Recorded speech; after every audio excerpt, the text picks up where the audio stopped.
Hi there and welcome to that weekend vlog. I am Maria, you are on Just Maria D. If you haven't already, please consider hitting the subscribe button and pressing the notification bell so you never miss out on this. I know, it's a lot to miss out on. I have tried so many times today to film this vlog. I have tried to film at different occasions and break it up over the weekend, and it just has not worked. I, had a lovely little chat to you all this morning, and as I was editing it, realised I had this big thing here. I don't even know what it was, but it was putting me off, so I couldn't expect you to look at it. So it's just going to be one of those weekends where vlogging is going to be difficult. I've got I'm streaming on Twitch next door. I went to the park to try and vlog with the dogs. Not a great plan to vlog with dogs. It's difficult to hold a leash and a camera, and it's difficult when you take your husband with you to vlog because you kind of want to talk to the camera, but then you've got him to talk to. And I am just not at a point where I vlog comfortably in public. I really need to get better at that. But at the moment, I'm not very good at it. So if you've got any pro tips for me about how to get better at vlogging in public and things that work for you to overcome any fear or anxiety that you have, I would love to hear about it. So there were a couple of things that I wanted to talk to you about today. Channel change. I am not going to just vlog about the weekend on the weekend anymore. I am going to vlog about our week, and I will put it together for the weekend. Might include the weekend, might not. Yeah, I do not want to feel that I have to go and do something special on a weekend just for the sake of vlogging it. If we do something special, that's lovely and that's great, and I will share that with you. But if we don't, I don't want to feel like, I have to put on a life in order to keep people entertained on YouTube.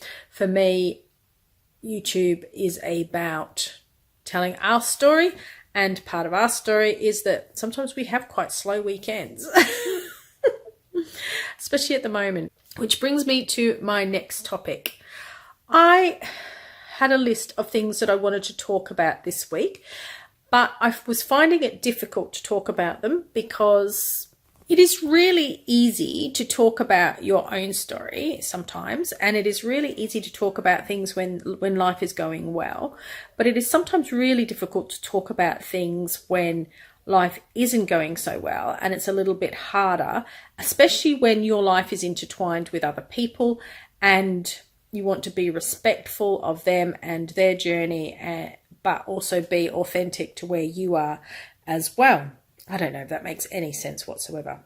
So this is one of my battles. So what I thought I would do was talk about some things that were hard this week that I found purpose in, okay? So you remember that my word for the year is purpose, and so I thought, without going into great detail about life, how can I be authentic to how I'm thinking and feeling right now and not air dirty laundry on the internet, I suppose? And I thought by finding purpose and gratitude in things, it seems to be the way forward. Here we go. Hard thing number one was my nan died last Friday. I'd stopped to have afternoon tea with my friend Sue. We had a lovely afternoon tea and a catch up in a garden centre. It was brilliant. So glad I got to do that. Thank you, Sue. When I got back into the car, there was a message from my husband to say, can you give us a call? So I gave him a call, and he told me that my nan had died. So the positive that came out of that was my nan was 102 years old. She lived a full life. Not only that, when she died of old age. I believe, speaking to my aunt the other day, that her death certificate says old age, not cancer, not pneumonia, nothing that made her last days and weeks and months on this earth awful. And I think that if you're going to go, that's not a bad way to go. Hard thing number two was saying goodbye to my friend Jen. When we moved here, almost 10 years ago, one of the people that I missed the most was my friend Jen. We did life together. We had babies 2 weeks apart. We got married 2 weeks apart. Our kids grew up together. We'd often have dinner together several times a week. When we moved to Sydney, she helped me find a place to live, driving me around. She was a good friend and is a good friend. So when she told me that she was moving here, I've got a soul buddy that you can catch up with. It's a real precious thing. I was really thrilled to hear that she was moving here and saddened to hear that she was moving back to Australia. Totally get why, totally support and understand her reasons. It's pure selfishness that yeah, I feel that way. The good thing is we got to spend a couple of lovely times together. Got to come to Kiana's 21st. She got to come to Christmas this year, and yeah, we made her sick. So that was brilliant. I got to spend the weekend with her last weekend. All good stuff there as well. I got glasses. I had to go to the optometrist because I go like this when I read something.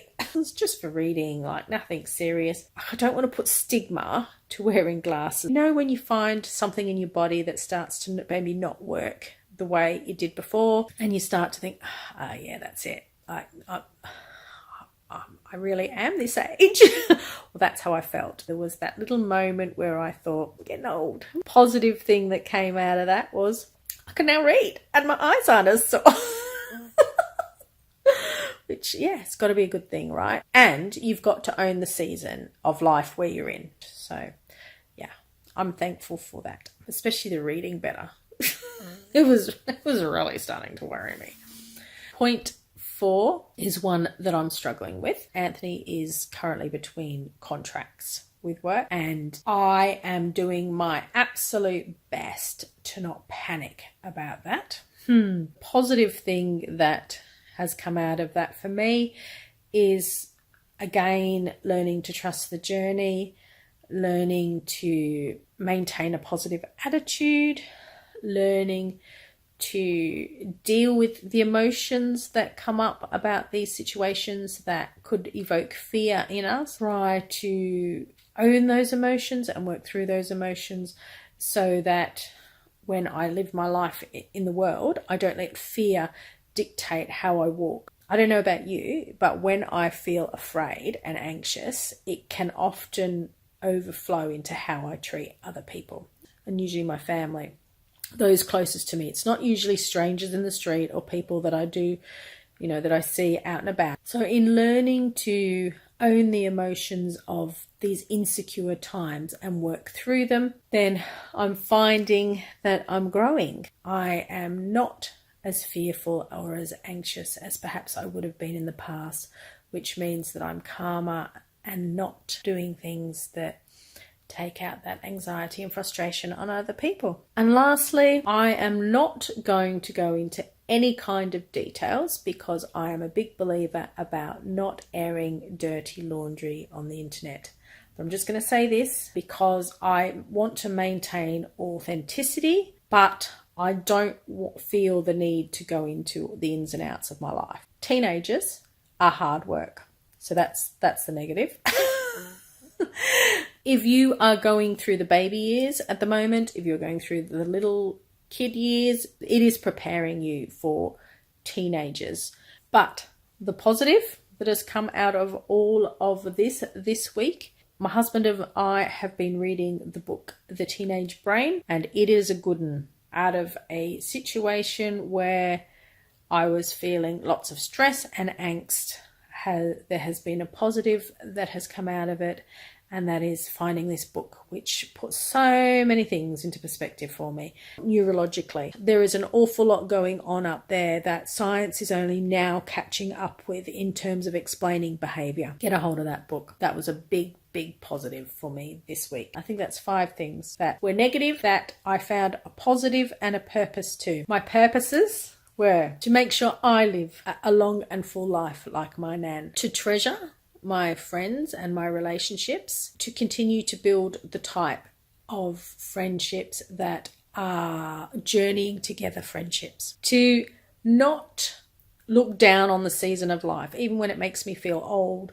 or that I'm losing control in a little way, to treasure the season of life and to own it and to make sure that I enjoy it and take it for what it is, to work through the emotions of situations that cause me anxiety and stress or fear, because the last thing that I want to do is take those emotions out on other people because I don't know what to do with them. Point 5, that sometimes in life when things are happening, that there is often a good book about them that explains what could possibly be behind that behavior. To not just live with the echo chamber of my own thoughts and feelings about those things, not just to assume that I have all wisdom and knowledge within myself, but tap into some of the really good resources that are out there, especially when they're so scientifically based around neurology, and there's some perfectly good explanations